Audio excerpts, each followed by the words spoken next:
All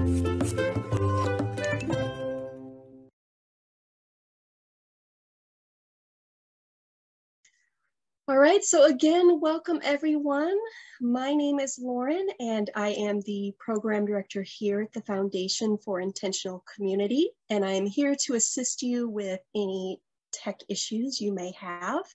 Please send me a private message via the chat and I will be more than happy to assist you. Okay, so that is it from me, and now I'm going to hand it over to you, Yehuda.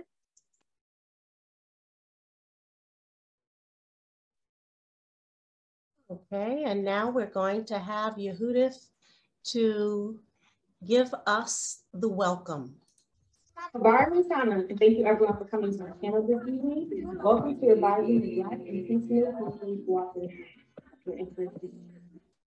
Welcome everyone. We're so glad you are here. I am Alita Torre, and I'm with the Parable of the Sower Intentional Community Cooperative that's co-sponsoring this event with the Fellowship Foundation for Intentional Communities. We are going to do a land acknowledgement. And in doing that, after we've had that welcome from Yaya, I want everyone to just put their feet down on the ground as if you are connected to Mother Earth. And I want you to remember the territory acknowledgement is a way that people insert an awareness of Indigenous presence and land rights in every life. It is a subtle way to recognize the history of colonialism and a need for change in settler colonial societies. So in order to do that for us, we've put a picture here of some of the communities that are joining us today. In closing your eyes, what you're going to do, softly looking at the ground, or even just allowing yourself to just go within in darkness. To breathe in, gratitude, breathe out, love. I want you all to do this collective exercise, which is imagining intentional communities that haven't been built. For those of us that are African Americans and those that are not, imagine young children laughing. Imagine our elders talking, remembering that in this exercise, you may hear things in the outside skirts, which would be laughter and music and people talking. You may feel the breeze on your cheek. You may be one of those laughing and experiencing joy with grass around you, trees blowing, and a community on land where we are together as an intentional community, as an intentional community that may not be built yet. Think of that now. Picture that, imagine that, and open your eyes. To greet you again in a land acknowledgement, for the Lakota, we would say, Tungashi la la hueya heyo, Tungashi la la hueya heyo.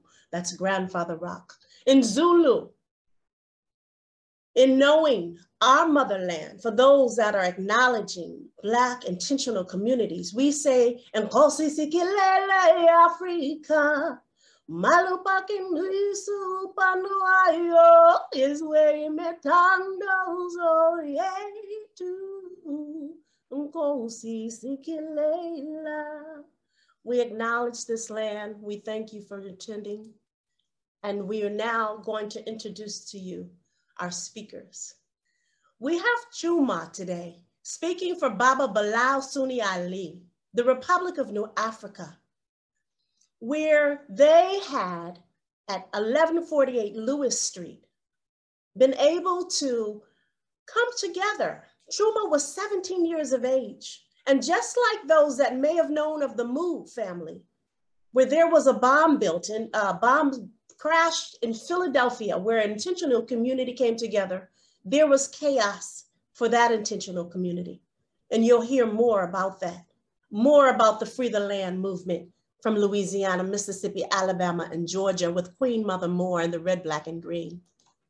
You'll also hear, we're hoping to still get them. They're in a different time zone, so we're waiting for them patiently. So if they're not in the beginning, hopefully by the end of the show still.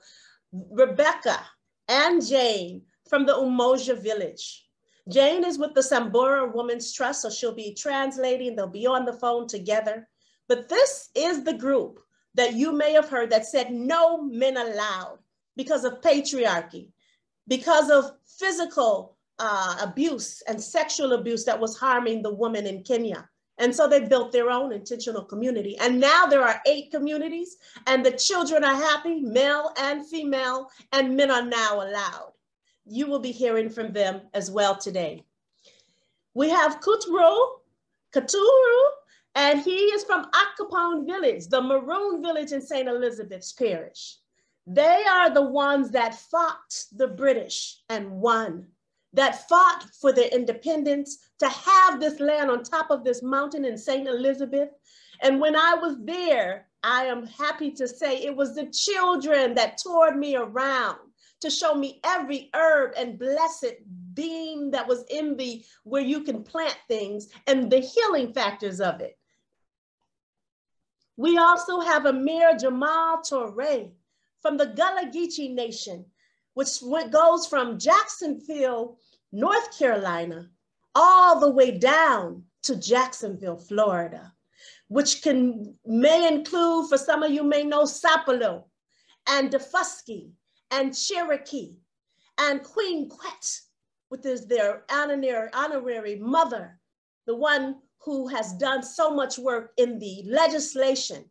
These are the ones that still have their language, that still have their food, best rice you would ever tasted, who still makes the same baskets they were taught in the motherland, and who still have kept their traditions. We do not have them today. We hope that maybe the next program we've been in touch with Iliaye, which is a Colombo in Bahia. Our translator, we were having some difficulties, but we are going to go on without them. There's 1,719 Colombos in Brazil. And yes, they got free from slavery, mostly through Capoeira, as most of you may know. When I was there to meet with the Colombos, I found out in this way they came together, they annually come together. They often come together from the rural to the city Colombos. They don't have this thing where they compete like we have from nonprofits. They are very much like the 52 countries that respect each other in Africa. And hopefully you'll hear a little bit about what I will say about Iliaye. Unfortunately, they will not be here, and we pray that we can have them some other time. And then last but not least, Susana Pilar from the Cuban Palenque. This is where the Interfaith Pilgrimage of the Middle Passage and I was there in the Bat Caves to find out more why Cuba is strong, viva Cuba as it is. The Palenques tell the story of how they revolted, just like similar to we said about Jamaica and Cuba and the Colombos, where they decided to be together, but then they went further. They convinced the Cubans that were there to have them retain their drums. It was over after that. The community and what we will learn from the Palenques, even though we do not have Susana here also today. Hopefully maybe she will join. We're not, it looks like we're gonna have to have at least those last 2 groups, the Colombos and the Palenques, on another date. But no further, I would like to introduce us, the Parable of the Sower, that came out of a movement called the New Jim Crow Movement. It was a sister who was incarcerated. Her name was Marissa Alexander. And from there, we did something called Universidad Sin Fronteiras and People's Movement Assemblies. So we'll tell more, I'm sure, another date, but our products and services on our land is the Black Trauma Anonymous, which is on Mondays and Tuesdays, where we come together just like NA, Narcotics Anonymous or Alcoholic Anonymous, and also our Black Life Alert, which is a 24 hours experience to support those families that have been targeted unjustly. So, and with this, we are glad to introduce to you our moderator for tonight, Justice. Please come to there we are. And so, welcome. Good morning, I'm Justice with Parabolo Soar Intentional Community Cooperative, and I'm going to be asking the questions to the Black intentional communities today. Our first question is, what have been some of the obstacles you've encountered as a Black intentional community?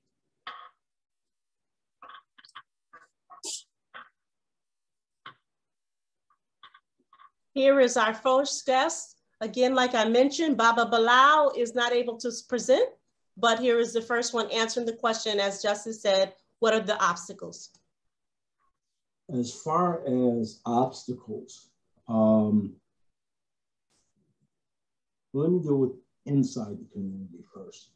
I got 2 minutes, which is not a long period of time. Inside the community, our obstacles were, we were from everywhere.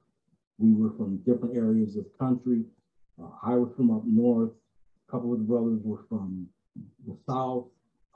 We had people that were from like the Midwest, the East Coast, West Coast. So just coming together as a group of people, as we all know, takes some time to get used to each other and the movements of each other and all that kind of thing. But as far as the running of the house and all those kinds of things, we were run, everything was run according to the model of the Ujamaa community. So we were doing everything that we could to help each other. That was the main thing. Outside the house, we had a couple of incidences where the police and other government officials were harassing and causing problems. But and we eventually had to get lawyers to intervene so that things would not escalate to a point of total violence, which at one time it almost did. It was probably, I don't even remember the time frame, but it was probably within a month and a half before the shootout that occurred at 1148 North Newton, Jackson, Mississippi. Dr. if you can answer that same question. What have been some obstacles encountered as Black intentional communities?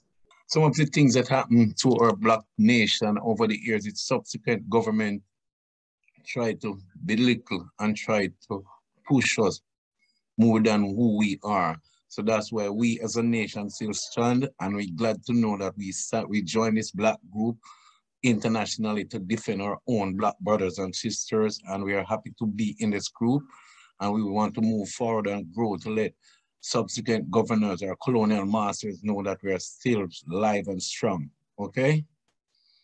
Beautiful, thank you. Yeah. And so now we're gonna have Brother Jamal to answer the same question. What were the obstacles? For us, it's the same story. It's the same story that we all are facing throughout the entire world. African people around the entire world, we have to deal with these issues with regards to displacement and looking at other people coming in. We call it economic resegregation. Some call it regentification. We understand that we must come together because we tell folks that the destructioneers, and Queen Quet calls it destruction men, I call them destructioneers, people call them developers. They use a template on all of us. It doesn't matter if you are on the west coast of Africa, the east coast of Africa, if you're in Central America, South America, if you're in Brazil, if you're in the Caribbean, if you're in, if you're in Asheville, North Carolina, if you are in Charleston, South Carolina, if you are in Los Angeles, you find these people are now putting in places policies that work against us. So a part of that, we see how people are trying to basically trying to take the lands from us. Because what we have understood here, that one of the ways that we have autonomy is by us having land. And then with regards to policies that are in place right now, that again, that help other people to acquire the property. And we tell folks, we need to have folks at the table who are not afraid to be at the table and speak out on the issues that are pertinent to us. issues that are, again, I'll repeat, issues pertinent to us with regards to making sure that we have our independence, because that's what our ancestors saw. They saw for them that that the generations after them will still have a secure place for them now to grow and to basically showcase who we are as a people, showcase our culture, and showcase our genius with regards to our families. And so with regard to that, we are dealing with policies that are in place. We're dealing with politicians and dealing with corporations that, again, are doing all that they can to displace us. And it is pertinent and it is necessary for us now to stand up and speak out collectively. Because what happens to me in Savannah is what's happened to folks in Brazil, happening to folks in Jamaica, happening to folks in Trinidad, happening to folks there in Dakar.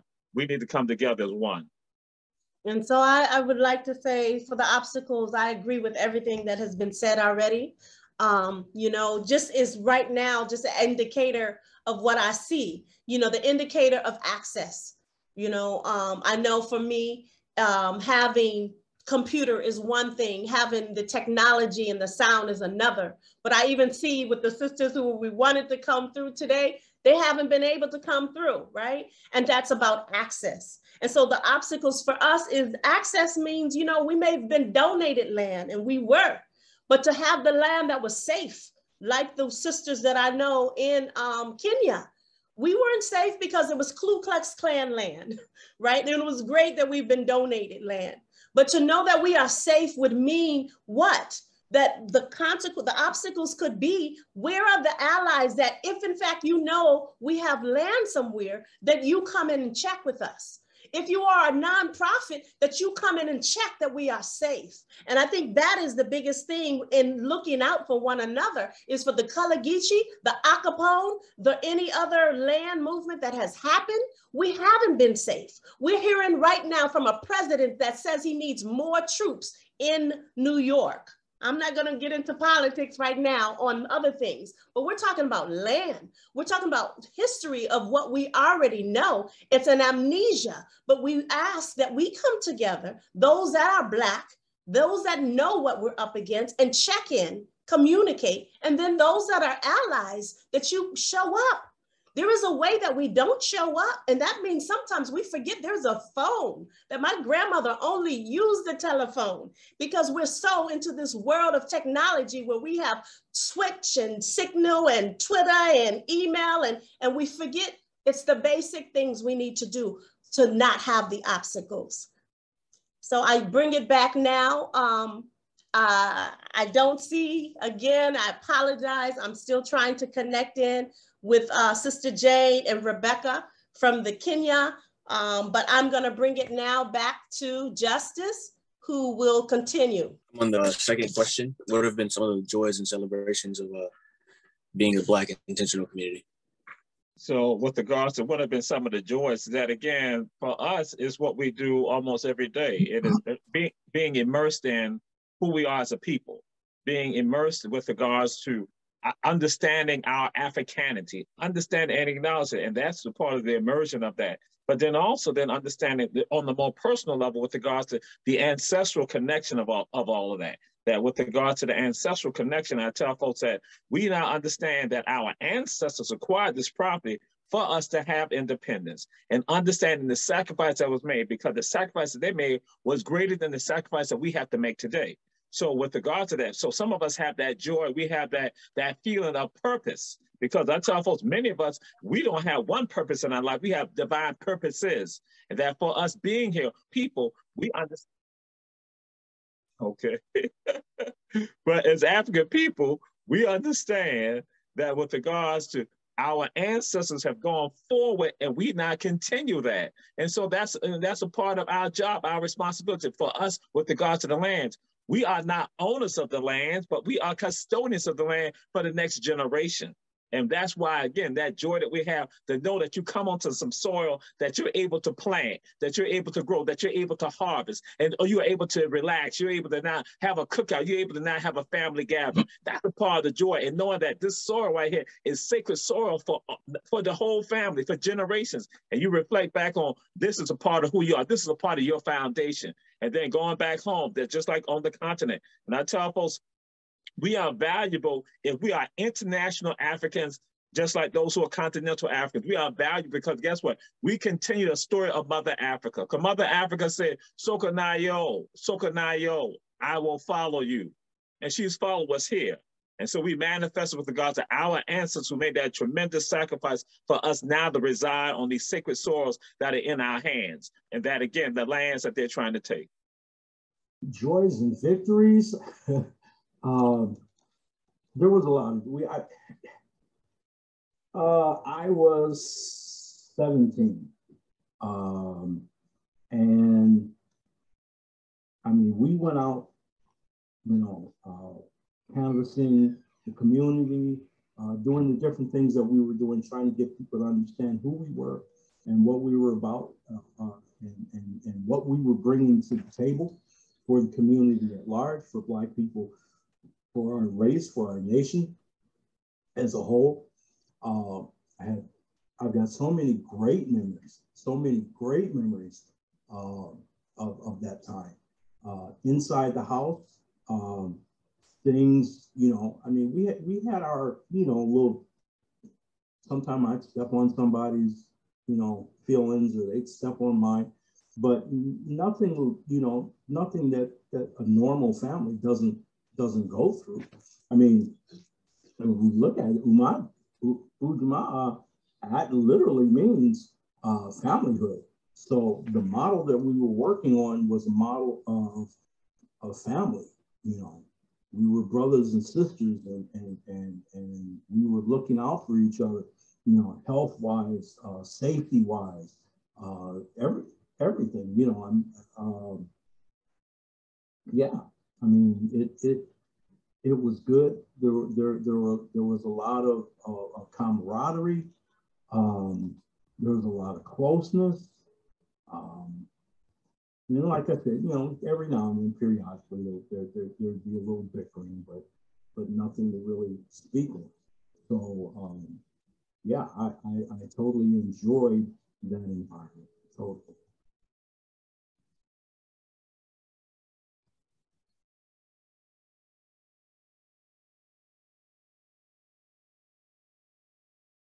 The same question we asked for the joys and the talking from Brother Kutaro. As the joys that our ancestors left this legacy for us, being a nation and being an international African nation, to love and honor the joy and the victory that our ancestors gave us so we could be on this island for 284 years. And so happy to be a part of this noble nation called the Maroons of Jamaica, which we still respect and love the joy and the honor that our ancestors left for us, and we will protect it for the younger ones to come and inherit just like we do. I'll give thanks for our international brothers and sisters, and we want you to have the same joy as we have, so we can link together as one nation and one family through the international communities, all right? Yeah, this is a really good question because, we're gonna have obstacles as Black people. We have been having obstacles since we were left because of colonialism and had to leave our motherland, right? So to talk about the joys and the victories, I want to say, and I made a list just so I can have that. Raising and talking about Rochdale principles is important in cooperatives that we've learned in America, right? Because in Rochdale principles, we'll talk about supporting other communities. And although we don't have our land, right, because of the obstacles we've had, we've been able to help other communities to show what it looks like when we used to do that in the motherland and in the villages where we came from. So there were times last year we gave out resources, $300,000 we were able to help, $100,000 for others. And I think that is the place, is that when we get out of these things that they teach us in America anyway, the Olympic oppression, nonprofit way to do things, we're already as people joyed to have grandparents and great-grandparents that lived in cooperation. Our villages proved who we were in motherland. When we had in a compound, the mother, the father, the children, everyone lived amongst each other. We never left that. So when Brother Kacharo talks about it, when Brother Amir talks about it, when the sisters, hopefully, that have come on from Kenya, we have all felt that we are still connected to cooperation, which is what they fight us about. is that we want to live amongst each other. It is our natural destiny. It's our Sankofa learning. We haven't left that. So until we, the joys for me is that when people forget that this amnesia, that we used to be this way, and then we see that we don't need the nonprofits to tell us how we should be and how we're competitive when we're not. I think that is the beauty. And then the last thing for me is the 7-generational planning. For me, it makes me feel good to know my children will pass on this legacy, and I'm putting in this mind because my great-great-grandfather built a homestead with 10 houses on the land in North Carolina for his 10 children, and one of them was my grandfather. To me, that is a joy. A victory was planted in me as a seed to know that we can live in cooperation again. Black flight has ruined it, but we will come back on intentional communities with the support of a larger group. And that's a question later. So I will send this back now to Justice, who will be asking our next question. Our next question is, do you have any advice for any new intentional communities starting that are just forming? The best way that I can think of for a the larger intentional community to help Black or any intentional community is communication. The different communities need to get together to be able to discuss, what they went through, what were some of the hardships and difficulties in achieving different things to be able to help someone. I mean, why reinvent the wheel? If I have a problem in one area, let's say it has to do with livestock, and there's another intentional community that's talking about possibly having livestock, I need to share with them that information as far as, what we went through. Even though I may be in a different location, a different area, a different state, under different laws, at least by sharing that information, you have an idea of what you can kind of look for and those kinds of things. I think the main purpose for an intentional community is that those people in the community become self-reliant, because the self-reliant people don't exploit other people, and they are at the same time not exploitable, because the communities are working together to help one another. Okay, is there a twist? Yeah, we're human, so we're not going to get along all the time. But other than that, communication is key, totally key. Okay, so that question, we're going to, just to make sure that we are all in that same space. That question that Justice had us, that Justice has just asked us is how, what advice? So I'm going to send it over now for what advice with Amir Jamal Toure. Okay, are you all able to see me?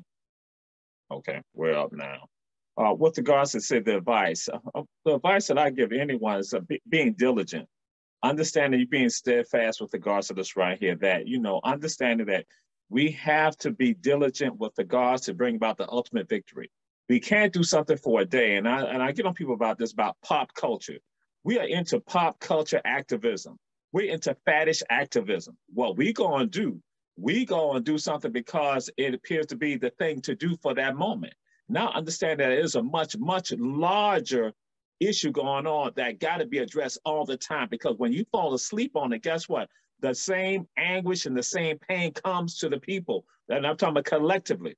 And so that's why people can persuade you to not just get caught up, like I said, into pop culture activism. So my advice to anyone saying that if this is what you believe in, and if it's about goodness and it is ethical, it is moral, and I'm not talking about some intellectual stuff about morality, I'm talking about you know what's right and you know what's wrong. If it is good for you and good for the people, then I tell folks, be diligent about it, stand on the truth. And what's to happen for so many of us, 1,000 people will tell us a lie, and we go right over there with them when we know the truth. I tell folks, if you know the truth, you speak on the truth, because what will happen eventually, that same 1,000 people, some of them will begin to come over to your side because the truth is logical.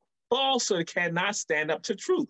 So that's one of the things I would throw out the folks, say, be diligent about this right here. Be serious about this right here. It is not about pop culture and about faddish activism when it comes down to culture and history about who you are, when it's about thriving and surviving as a people. The other thing I go and throw out and I share with you all earlier too is that with regards to people who we now have sitting at the tables. The people sitting at the table, sometimes they're more concerned about getting dollars to help their political campaigns as opposed to taking care of the people. And we need to see that happens for all of us. And guess what? What I'm saying, that is not just something in the United States. It's something in Brazil. It is in Colombia. It's in Venezuela. It's in the Caribbean. It is there on the continent. It is at home in Africa. And if we go to African people that are also in Asia, it's the same thing. We see people who now do not look out for the masses or do not look out for the people that they should be looking out for. And we need folks now to sit at the tables and speak about what I call the Black issues.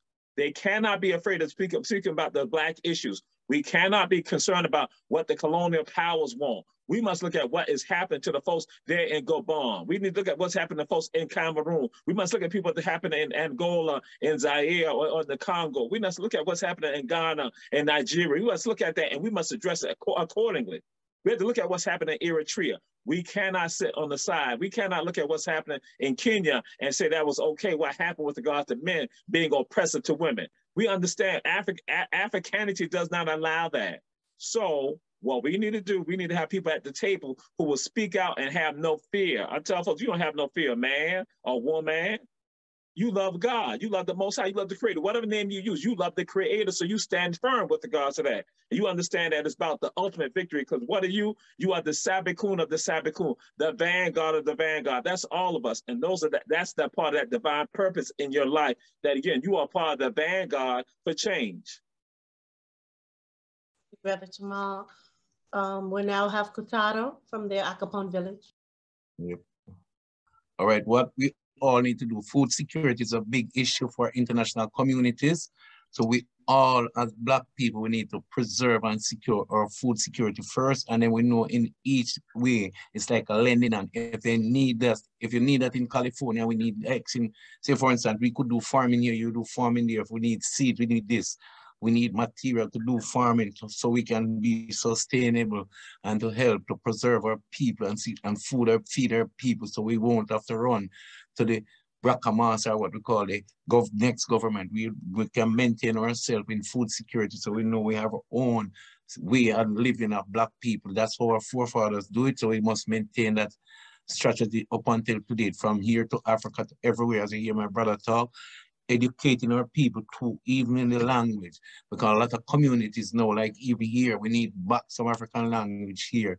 We need to get assistance in teaching the language so one can know the language. So even if you're easier and talking, we don't know what they said. So we as Black people need to revive our language in every and each and every international community so we can defend ourselves in the truth and right way that we are to be.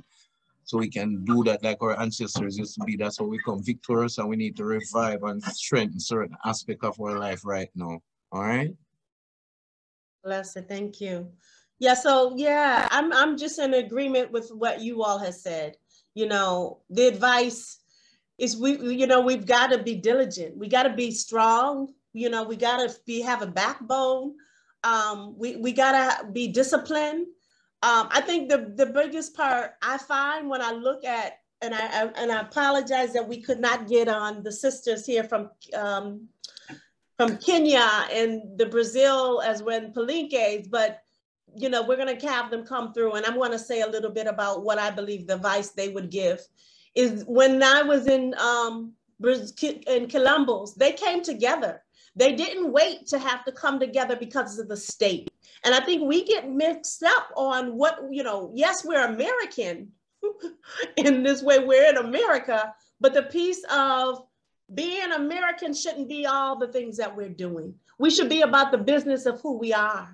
And I think that is the nation that we forget we're a part of. And I learned that so much from Kutaro. You all fought the British. Y'all didn't care if another town wanted to join you or not. Y'all had your mind clear. Yeah.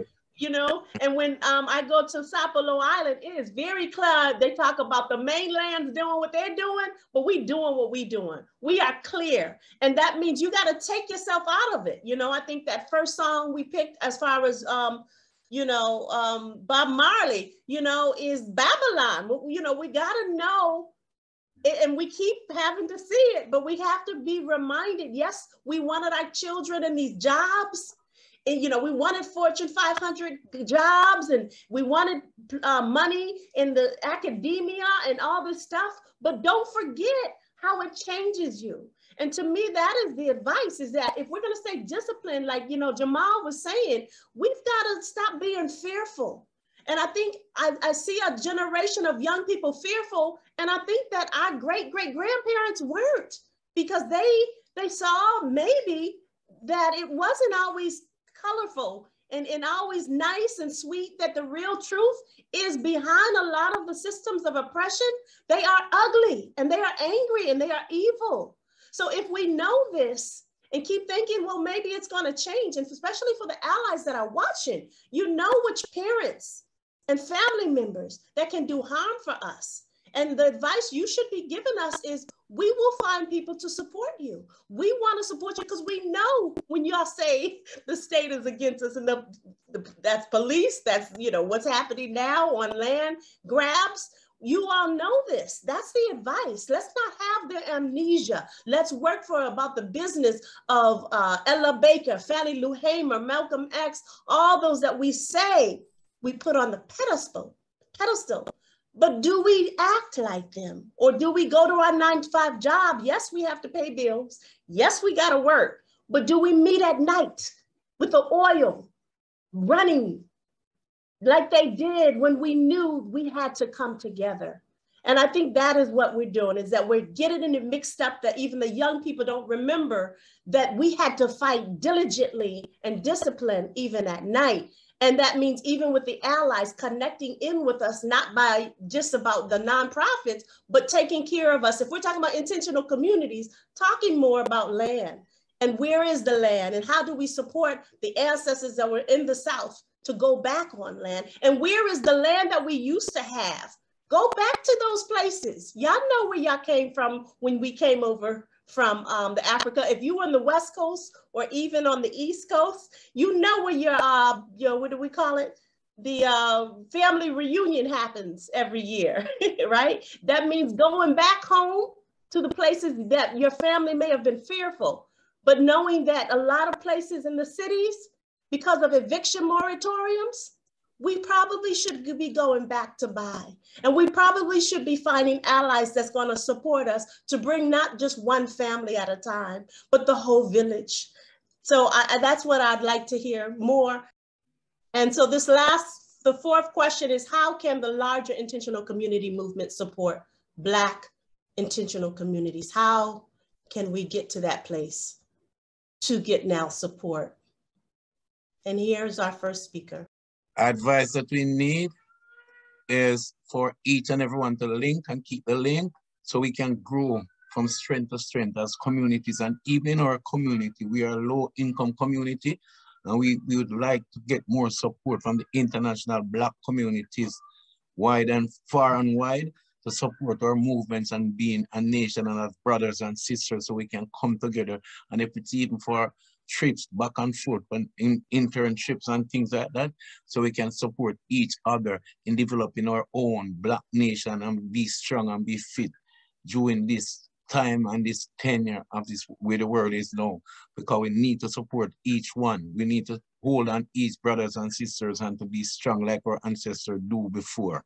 Well, some of it comes down to that we must be self-sustaining. And so what happened, my brother, when he said that about food security, We must be about food security, because at one time, we know with regards to the African continent, it was one of the bread baskets of the world. But then now what begins to happen, you have African people who have not been hit so hard with regards to colonialism that they have basically caused disruption, and with regards to the Maafa, that has destroyed a part of that. And so then when we now come into other places like the Caribbean, we go into Canada, we go to Europe, we begin to see, in the United States in particular, we begin to see these issues with regards to food security. We see food deserts, food oasis. We need to be able to address that, because you got to be able to feed yourself, but we must also be about production. So again, we can look at the larger society and look at the larger groups, but then we have to go make sure we look at us. Look at us with regards to us, and what was thrown out there earlier on the previous question, communicating. We must be able to communicate with one another, to then educate one another, and to empower all of us to understand that the conditions and the issues that happen in one part of the world for us impacts all of us. That we must be concerned about what happened in Lagos. We must be concerned about what happens in Monrovia. We must be concerned about what happened in Freetown. We must be concerned about what is going on with our brethren and our sistren. We must do that, and that will make us even more powerful. And so then when we go to anyone, we let them know what we are demanding, because sometimes we sit and act like we are beggars. I tell folks, we're not beggars. We don't sit at the table as beggars. We sit at the head of the table. That's our proper place. But some of us get misguided. And so with regards to that, my thoughts, my perspective is one that saying, hey, we're going to let them know what we demand and what we are seeking, and that we will either give it fairly. I mean, we will get it based on them being fair, or if we have to then seize it, we will seize it. And when I'm saying seize, that's not about a threat, is that we're going to be diligent about this right here. We're not going to let up on this. We're not going, when we said we want to have equality, we're not going to talk about having equality on Saturday and forget about having equality on Monday. We're not, that's not what it is. We're going to seize that opportunity. We're going to make sure that the whole world knows it. And so that now that's what gives regard to those moral principles that when people say what they're about, we're not going to call you to task on that. We're going to seize the opportunity to not call you to task, and then show the world that you are a hypocrite, to show the hypocrisy. So then that way, as I tell folks, so good people can now come and help change this world, because that's what's going to happen. Good people will change the world, because we understand we're doing something that's evil, that's something demonic with regard to the mentality of some people. So that's why now the goodness, those who are the angels, now they got to come forward and stand firm with regards to it. Yeah, oh man, I'm loving this discussion. You all both hit on something I'm always trying to feel like I'm adding or wanting to say. And so I want to just, you know, how can the larger intentional community movement, you know, yeah, what Jamal just said, as far as that larger intentional community, you know, it has this thing where the reliance, you know, when I look so to Kutaro and others outside of the country, because our reliance in being in the intentional community world, right, which is the paperwork, we got 23 Excel sheets, we got bylaws, and we got articles of incorporation. The whole point is we still have to beg. Yes. No, we don't have to beg. No. Let me correct that. They are still expecting us to beg. And somehow, you know, even with all the paperwork we got, that it shouldn't be like it's not a human right. And so what I hear Jamal saying is we're going to still fight for it, right? Because there is a place where you all want us to still be subservient in this way, when it should be just like for the natives on this land back. We have we're the ones that put this country together. We're the ones that are the backbone of every country because of the work we do, because of the generosity. So what I say about this fighting thing is exactly what I feel Jamal is saying, is that why are we going through hoops to show the livelihood of what we need? Because this is how we live. I think, and that is the part where I think, you know, I'm not saying all, what do you call it? Nonprofits are bad, but there is a way where we're going to fight that. We just had in one group, Climate Justice Alliance, and I'm making a shout out to them, where we said, no, you know what? Let's start telling our funders, you need to go through a class, and a political education class, because you think you should be asking us questions. We want to know, what blood have you messed up by working with us? What have you done, like Bezos, to mess up for us to get your money? We don't want your money unless you come through a class with us. And that's a fight. That means then somehow we change the notion of who we are, knowing that our self-determination is so powerful that we should be choosing which one of you all should back us. And we don't want your money if you come a wrong way, if you come in a way that you feel we should be begging you. We don't want your money. You know, I think again of Al Capone Village. They said, no, this is ours to take. You know, Haiti is got such a bad spill, even from Black people, because we're watching the media, because the media hates what they did. They took it. They said, this is ours. We worked for this country. And we have to remember the diligence of who we are, whose we are, which God made us. Ola Dumara, you may call him, Allah, whoever, God, you know, whatever it is, your higher power is, remember how much the larger community, I think, is that we got to know that you know that y'all should be supporting us. You know, white communities should be working because you all know how much we've been fighting to be free. And affirmative action wasn't enough. And the civil rights movement was not enough. And having a president that was Black was not enough. We still need the larger community to help us to justify the fact that we should be on land in our communities and that we shouldn't be begging for it. And we're not gonna beg it. And those that beg, that don't beg, that you isolate them and make them to be crazy or make them to be warriors like Martin Luther King, Malcolm X, and the Black Lives Matter or Black Panthers. We should be diligent, and you all see our value and know that our love is so deep for our people, and it should be contagious. So I'm gonna now bring this question over to our brother. How can larger intentional movements support Black intentional communities now? Our brother who is on the video, and we're gonna go to him now. Advice for Black communities forming in the USA: communication. Key, absolutely key. There has to be a communication as far as what the community is about, but you know, its core, its base core. You know, what are we doing? And being able to communicate that with others, you know, inside and outside of the community to the best of the ability. And I think one of the most key factors is communication between the generations. Young people, I think one of the problems that we have, you know, not only in a intentional community, but here in the United States and around the world, is one of the biggest problems that we have between the young and the old is communication. There's a divide, there's a chasm.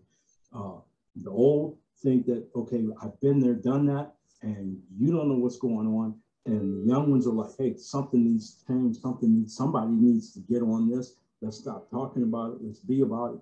And it seems that sometimes they're wild or reckless or haven't given it any thought. Some kind of way or another, we've got to swallow our pride and be able to put that aside and come to a middle place where we can communicate with one another. Because, hey, old folks, we need the young folks. And young folks, hey, I've been down that road. Maybe I can help you smooth it out so that you don't have to fall off a cliff. Other than that, I don't know how much more I can say. It's all about communication. It's definitely communication has to be there, and we can't let emotions drive. We can't let emotions drive. That'll kill us. That will kill every intentional community if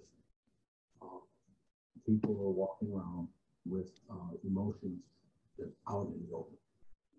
Putting them in a bag, carrying them around with you somewhere, but that's what's got to happen. Lauren, we are ready then to answer questions. We've got some time here. Hey, wonderful. Yeah, we do have several questions in the chat here. The first one is from Crystal. For the American communities, are you desiring to be Black or BIPOC only, or would you have white people join as well? I think we're the only intentional community right now on the panel, and I think every one of these groups are Black for a reason. All intentional communities, according to the Foundation of Intentional Communities, 2,200 of them are mostly white. So the reason why we have this panel today is to talk about Black intentional communities, to talk about the groups like, if we look at the statistics, a lot of people in eviction moratorium do not have housing. A lot of the number statistics of those that have encountered the biggest numbers for health because of the corona victimization has been Black. And so we are talking about Black people. We are talking about those communities. When I went to Twin Oaks, that said, we knew 50 years ago, and they told me, many people, we should have supported Black intentional communities. You all need to have your communities and feel that way. So I want to continue that. Who else would like to maybe answer that question? Why we're talking about Black intentional communities? It's not no disrespect or no show word, but I think it's good to have a Black community moving forward for strengthening of Black people culture and history as one to let the wider world can see. And once you want to join in love and unity, we say yes.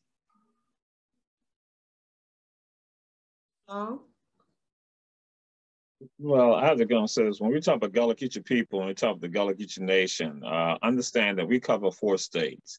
And with regards to that, and the very thing, that's why I was talking about policies and talking about laws. One of the things that we talk about heirs property, and one of that with regards to heirs. So I just have to say, logically for us, we can't necessarily go and say that because there are Gullah Geechee people who are married to Caucasians, you know, or who have had children with Caucasians. And what has happened in some cases, those folks then are also part of the heirs with regards to the property. So with regards to us, so it's a distinction with regards to, say, a community that's intentional. We are, again, just like any other nation, just like Native American groups, that again, that we can't go and say we can exclude anyone like that because with regards to us and our story, with regards to land ownership, because we have been a part of the group of people who have intentionally, our ancestors intentionally purchased land back in the 1800s. That's when now Africans now predominantly have their freedom as we know it today. And so those folks began acquiring property. And so that is something, land that's been in our families going back, in many cases, going back to the 1800s. And that's not just regarding Gullah Geechee people. That's there's African people throughout, in particular in the South. But folks began to understand that their freedom was tied to land. You just cannot have political rights. You must have economic rights also. And a part of their economic rights for them to be able to sustain themselves. And just like the brother said, you know, for us to feed ourselves, we got to have land.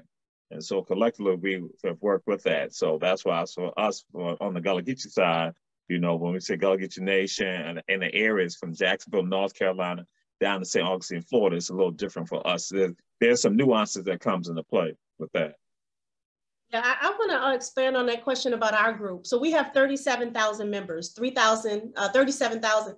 And the reason is because we freed a woman named Marissa Alexander, and we raised $100,000 for her to get out of jail. Now the white allies there support our movement for Black Lives of Land, because they also understand that they will come to help us. They are not against us. And I think that's the training of political education we need to let others to know, especially those intentional communities that are watching, is that it's not being against you that we want our own. It's that the ones that are with me that are our white allies know what we're up against. Know that when we as a 10 women that are in this Black cooperative, as women in my group, we have allies that have done training called Undoing Their Whiteness. They dealt with white fragility. And so in our land, what we're just saying is, we know we have to have this economic this stratosphere to be equal. And we do know that we will have folks that are allies that will come and learn from us, just like we go, like I've done myself, go into intentional communities and learn from them. But there has to be safe places for Black people. We have to create those spaces. And yes, some of our members have white boyfriends, girlfriends, and family members and children. So that does not mean we discriminate. It's to say that first we should look at the fact that the numbers prove there aren't any in this category. So when we say Chinatown, we don't ask people that are in Chinatown to let a Black or a white store go in there. They are adamant to say we have to have our own. And just like the Jews, when they have their bar mitzvahs and their other things, they are adamant to say we're training up our people. We're not discriminatory to do this. So I hope that makes sense to why a Black sphere isn't say we're doing something without white or other or BIPOC or other, but there are places where it's very important to have the identity. We've lost our identity as Black people, and Chinatown keeps theirs and other cultures keep theirs because they don't contend and get scared to answer that. So I hope that answers the question. Wonderful. Thank you all so much for your answers. The next question is from Oceana. How does internalized racism factor into how members of your communities relate to each other? Internalized racial suppression is something that we've been given because of something called the slave trade. When we came to this country as chattel, right? And for a lot of us that come here, migration, a lot of my family came from Cape Verde. I have a lot of Jamaican friends came on their own as immigrants. We still have this internalized racial suppression because of the trauma that we deal with. Our biggest product that we're gonna be selling on our cooperative land is the Black Trauma Anonymous. If you know anything about Alcoholics Anonymous or Narcotics Anonymous, it's the fact that we sit in circles and we feel safe, autonomy. And so that's the internal racial suppression. We have not had a place to sit together and talk.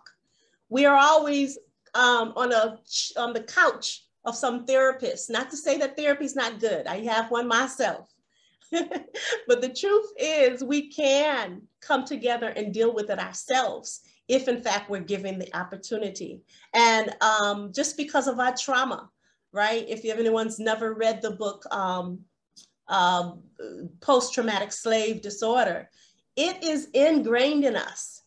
And even though some of us can be a little bit more softer, I teach mindfulness practice. Some of us aren't as emotional, because I love what Choro said about our emotions.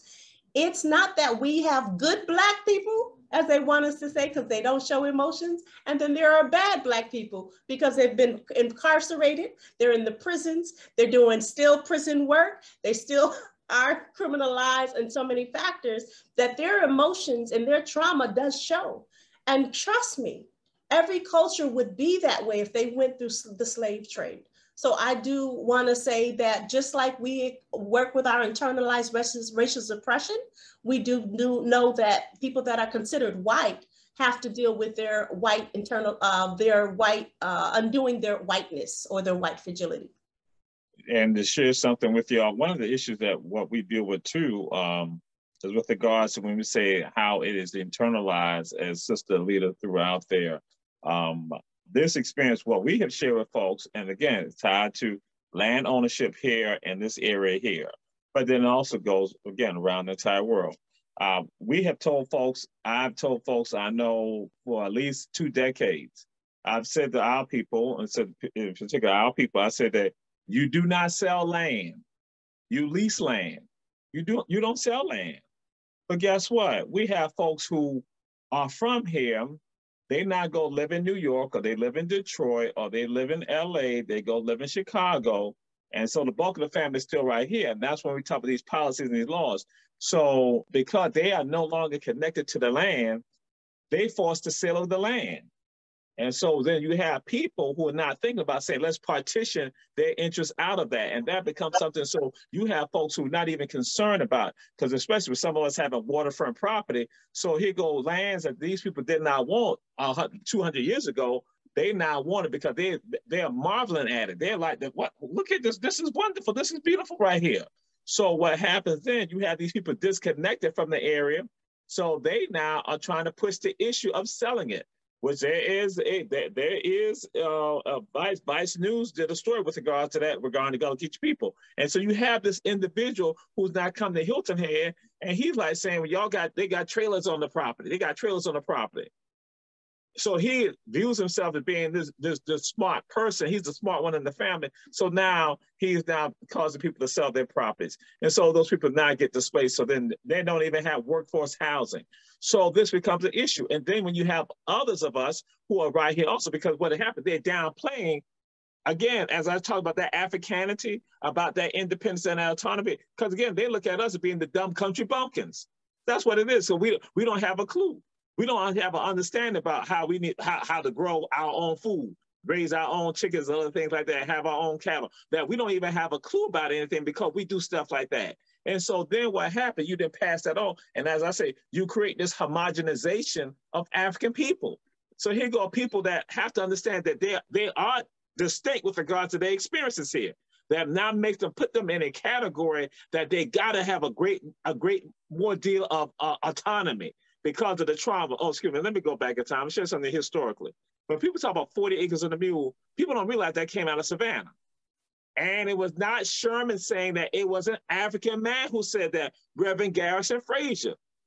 Frazier said this right. Frazier said, when Sherman asked him a question, what does the Civil War mean to your people? Frazier says, how can you expect a man who's gotten wealthy off of us to treat us as equals?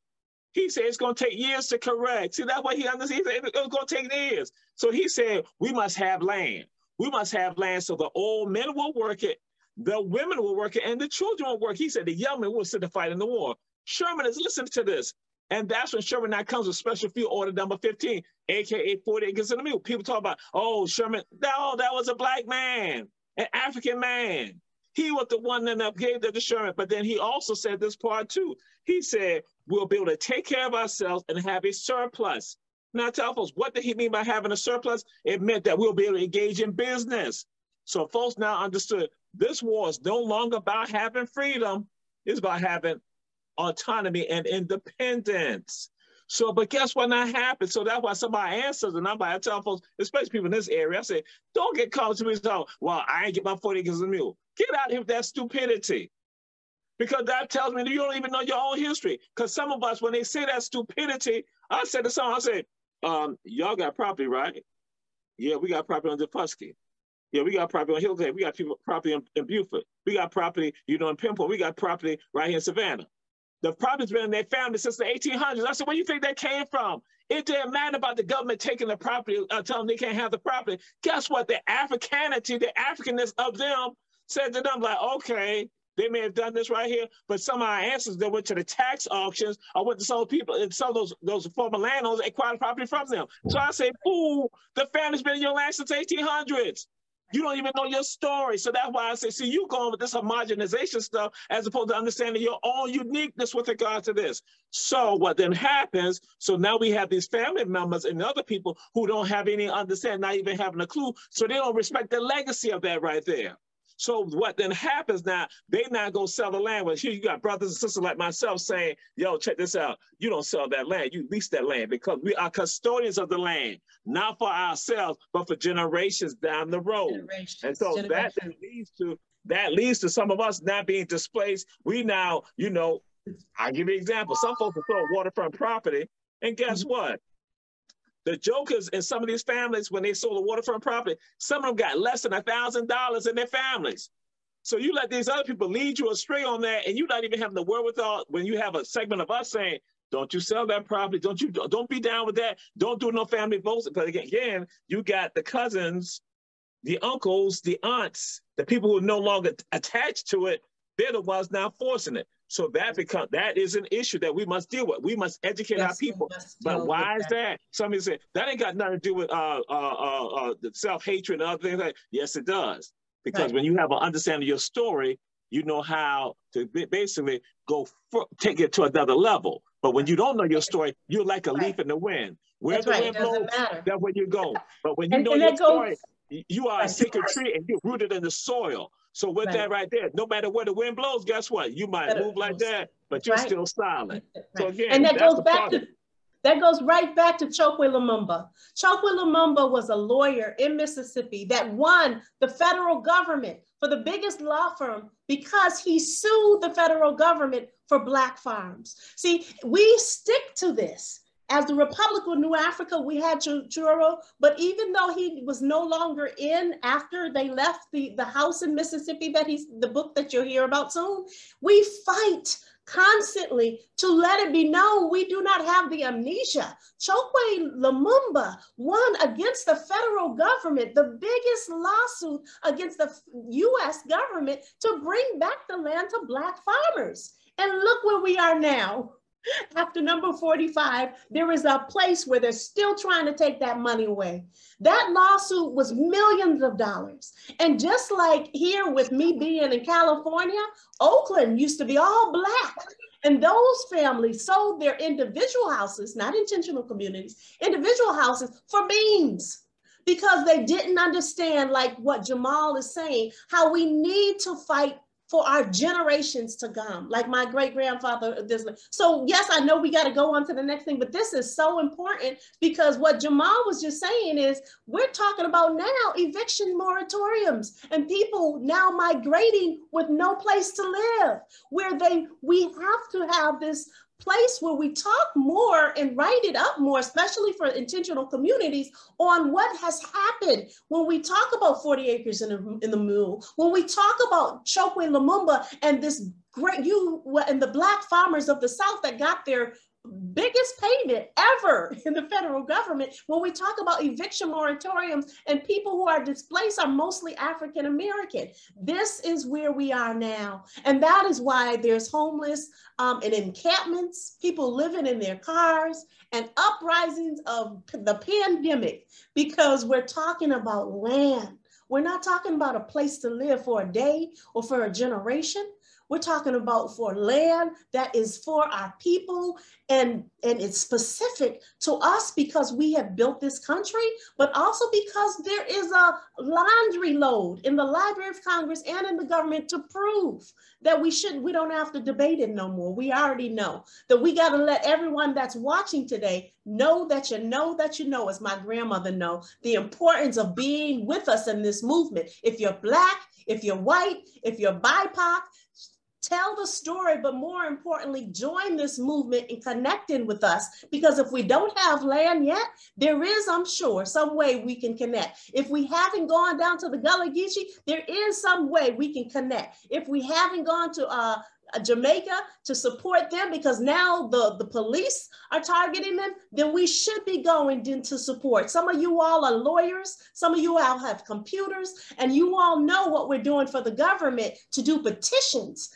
Land for Black people should be how everyone should get involved. So I know she's got a question for us, or I think she wants to go to talk about PayPal on how do you support financially. So I'm gonna bring it over to Lauren now, if that's okay. There you go. It is all in the chat. It's also on the screen, as you can see here.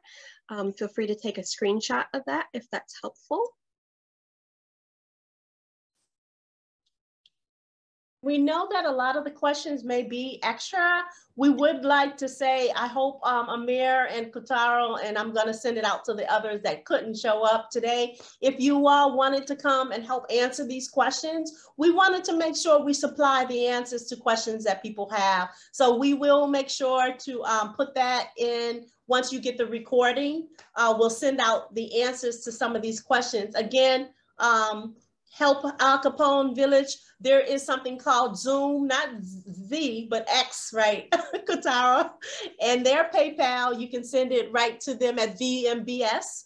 The Umoja Village, that's the group, again, in Kenya. Their trust fund is through SamburaWomanTrust.org. The Gullah Geechee Nation, there is the Gullah Geechee Nation information. And then we do have DayCleanSoul.com, which is Amir's group. He does tours as well. And then the Republic of New Africa has a book, and the book is called COINTELPRO is the topic. And then it says 1148 Lewis Street by Mama Tamu Kanyama. But please remember that Brother came on today. He spoke for Baba Bilal Sundi Ali, who is also a contact if anyone wants to help the Republic of New Africa. And then our Land Corps 2022, like I said, we do the Black Trauma Anonymous and the Black Life Matter. We're having a land movement immersion for 1 month in August. We're asking everyone to come. It is a place where we're going to show people what it's like to live intentionally, because we know right now people are wondering what to do, how to live. So we're inviting Kutaro, Jamal and the Gullah Geechee and Acapone Village and others for 1 month to come to California on our land. Bring your shovels, bring your seeds, bring your masks. Bring your mask, and we're going to be either in tents. Some people are going to be in hotel rooms coming every day, and some people are going to be in trailers also as we build on Land Corps 2022. But I want to leave this, they bank on us not talking to one another. And that was Jamal Torre that said that.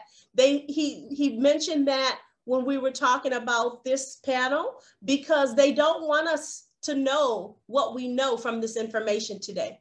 That when you all leave, we will not so much leave and don't come back to each other. But they're banking us, we have to come back together. Sorry, go ahead, I'm sorry, Katara. We have to connect and keep this movement alive, you know? So it's not like for one day, but whenever time we find feasible, we can connect and keep it growing and growing and be strong as brothers and sisters.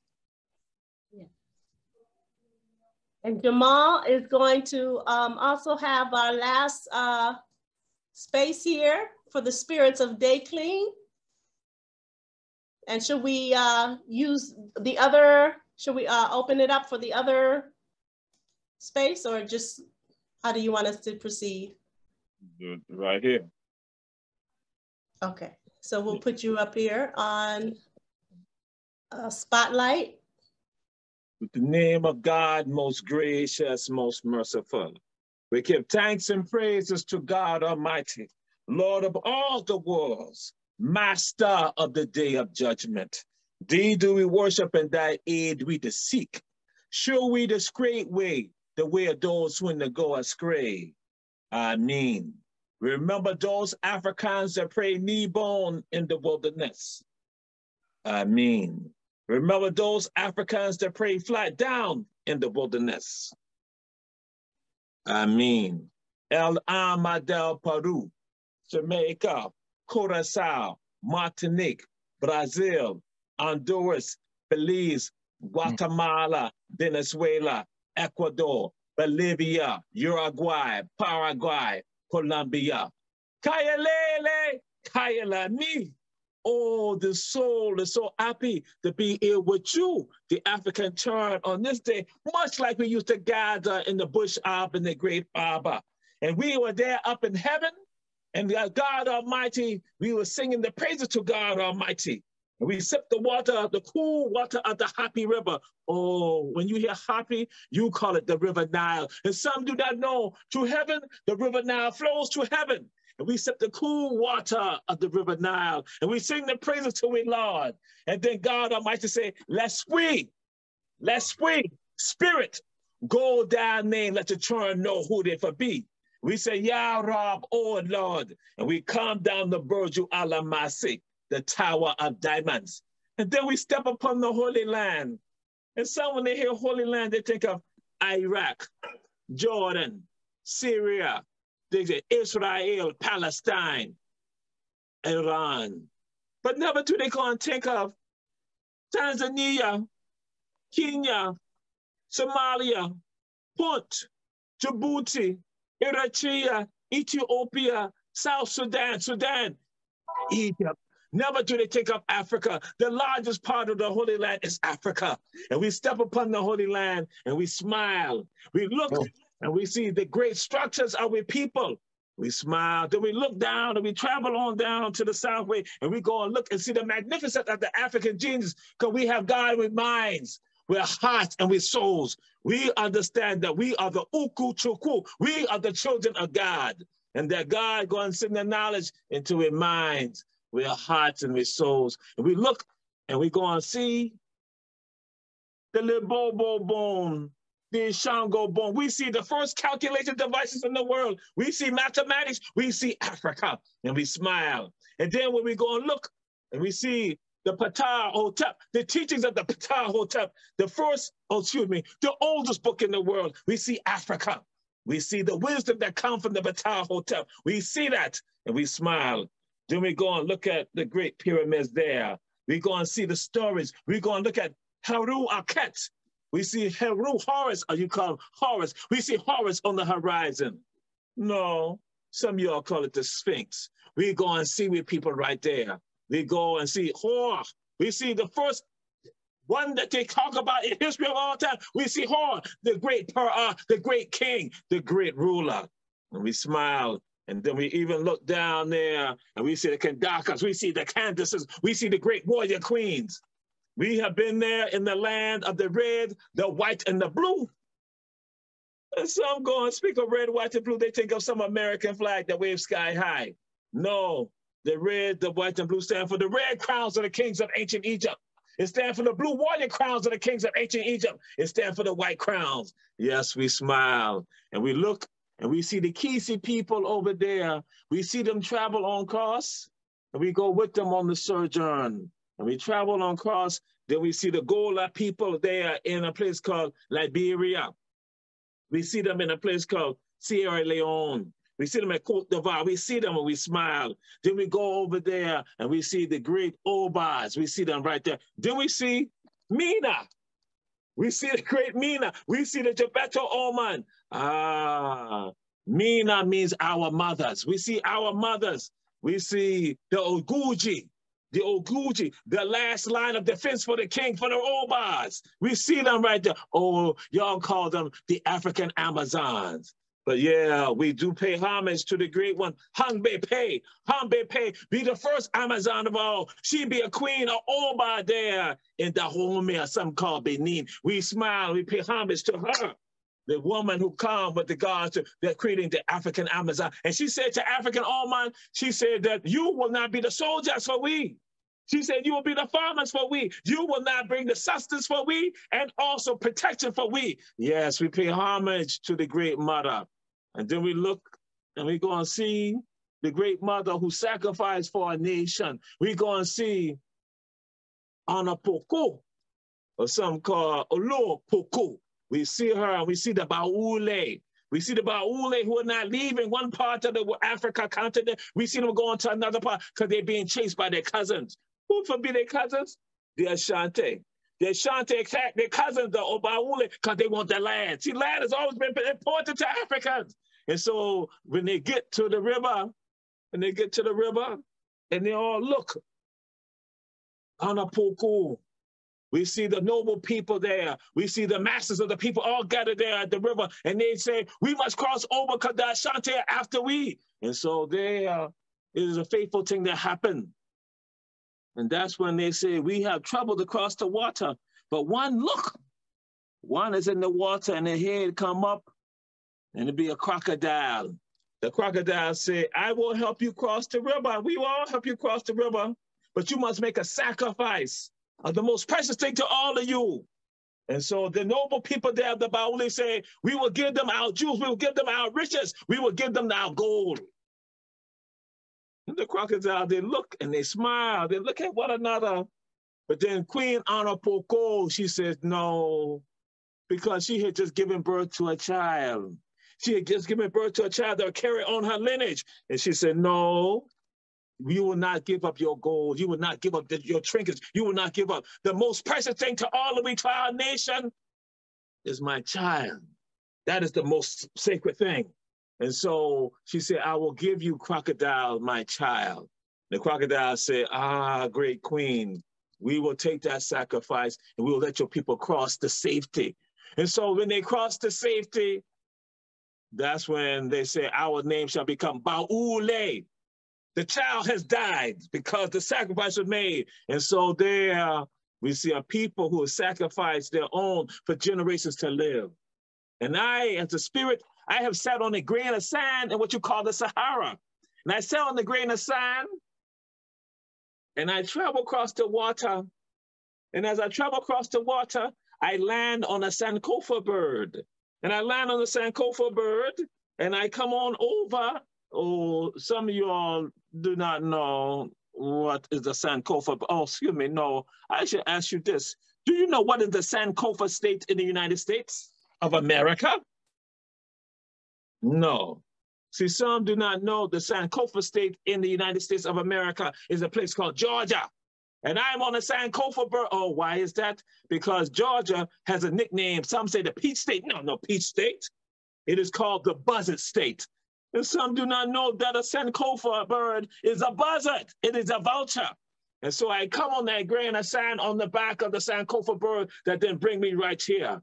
And I land right here in this sacred soil. And so I look to some who are in the place called Savannah, and I see them be on a battle. Battle in Gullah means boat. I see them on a battle, and they leave from out of a place called Savannah. They go to a place called the Bahamas. I see them in the Bahamas, and I then go and see them leave from the Bahamas. Oh, they go and start the Hetna. They start the houses of God there in the Bahamas in a place called New Providence Island, you call Freetown. But then I look and see another of them. I see them leave from the Bahamas, and they're going over to a place called Jamaica. Father George Lyle and Mother Hannah Lyle. They get to Jamaica, and they start the first Black Baptist churches in Jamaica. Some ain't even know that. And so we see, again, from the Savannah River, we see them travel across the water. We see them travel to the Bahamas. We see them travel on over to Jamaica. But tonight, look and see some other African leave from Savannah, and they go to Africa. They go to Africa, and I laugh and smile. I say, and I ask some of them here, I say, do you know the Independence Day in July? And some proudly say, exclaim, 4th of July. No, 4th of July, July 26th. On July 26th, the second oldest African nation in the world is born, Liberia. And the founding father of Liberia who declared their independence is from a place called Savannah, Georgia, Samuel Benedict. I smile. But then also I look to see the Yeye. I see the mother, Yeye Libertador, the mother of liberty. I look and I smile because I now see a king that walk upon the soil right here. The sacred soil, I see an African king. An African king that will help create the first African nation in the world. Yeye Haiti, Mother Haiti. King Henri Christophe walked upon this sacred soil, and we smile and we see them right here, the great king who be a drummer during the battle of the American Revolution. And we see, go back there, and we see the great ceremony of Cayman in the Gator Woods, much like the crocodile over there in Africa. Yes, but back to here in Haiti. And we see where Boukman comes out. And Boukman said that we, God, is a good God. An all-seeing God, a God that commands the waves in the ocean and the birds to fly. We, God, command that we fight against evil. That's why Africans have no fear. And then Cecily Fataman come out. She go to the Mali, those you call African Muslims. She go to the Papers of Papas, those you call African Catholics, the Christians. Then they go to traditional believers, and there they go, and they daub the blood on the forehead of each one.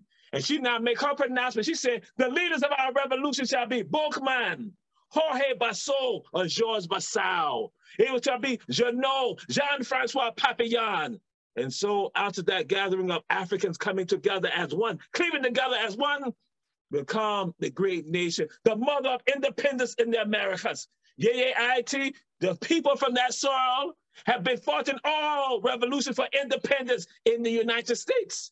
In the place you call Central America, yes, we see the mother of all of we, and we smile. And then we even look and see some they call Seminole. Now, Seminole, some be confused or twisted in their minds about that. We talk about you got native Seminole and African Seminole. And the name come from Cimarron, meaning runaway. They ain't talking about no runaway cattle. They talk about Africans escaped out of Carolina and Georgia who go into La Florida. And so some even go and say the Second Seminole War should be called a Gullah War. But we see the churn on the sojourn. We see the churn leave out of here, and they go to the Indian land you call Oklahoma. And then Oklahoma, They be on the 3rd Underground Railroad. I let you know there be 3 Underground Railroads, but that's a story for another day, another time. But we see them on the 3rd Underground Railroad. Some go north to a place called Kansas, free territory and land. Nicodemus and all that right there, but that's another story. But we see others who leave and go south. They go past Tejas. They go past Texas. They go to a place called Nacimiento de los Negros, the birthplace of blacks, in a place called Mexico. We see them right there, led by a man named John Horse in Florida, or Gopher John. But when he is down in Mexico, his name is Juan Caballo, John Horse in Spanish.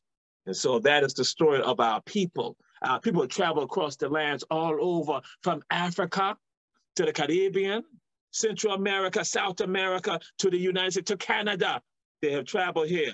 And what has been important to our people? Land.